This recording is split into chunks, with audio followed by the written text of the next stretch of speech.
I just saw The Naked Gun, and yeah, I've got some thoughts. Now, before I get into this, everybody remain calm. I'm not saying the movie was terrible. I enjoyed it. I actually laughed at lots of different spots. So before we continue, I want you guys to understand that. But let me keep it real. There were funny moments, I won't lie to you.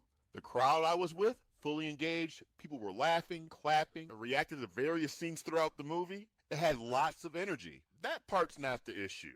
But for me personally, I couldn't shake the feeling that I was watching something stuck between two speeds. It wanted to do its own thing, but also tiptoed around the shadow of the original. And that's a tough lane to drive in. Here's where it gets tricky. The film is clearly trying to modernize The Naked Gun. New setting, new jokes, new cast.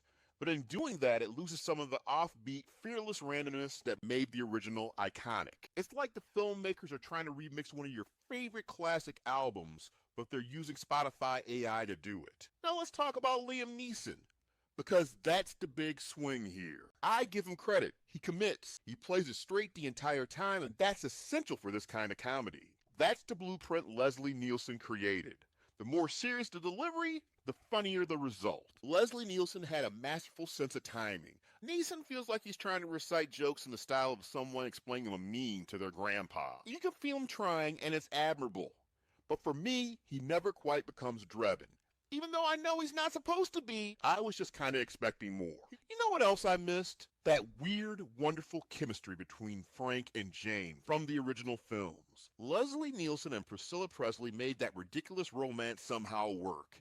It was sweet, awkward, and totally in line with the absurd world around it. Hell, I wish I had a relationship like that in real life. In this reboot, the romantic subplot is just there. It checks the box, but there's no spark. The lead pairing feels more like two co-workers doing improv on their lunch break than an actual comedic duo. The rest of the supporting cast is hit or miss. Some characters pop, others feel like they're reading off a cue card. The tone of this reboot never fully locks in.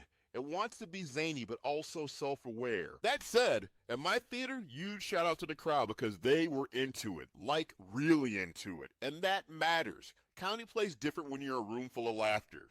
So maybe this one's built for that shared experience. This might not be that sit on the couch alone movie. It might be that bring your friends and some nachos and some beer kind of movie. So here's my honest opinion. The Naked Gun is not a train wreck. It's like a decent cover band playing your favorite 80s hits. You'll recognize the tune, you might even sing along, but you won't feel the same electricity. This is Troy Hill Talks. Drop your take in the comments. I really would love to see what you think. Hit that like, subscribe to the channel, and I'll see you with my next review.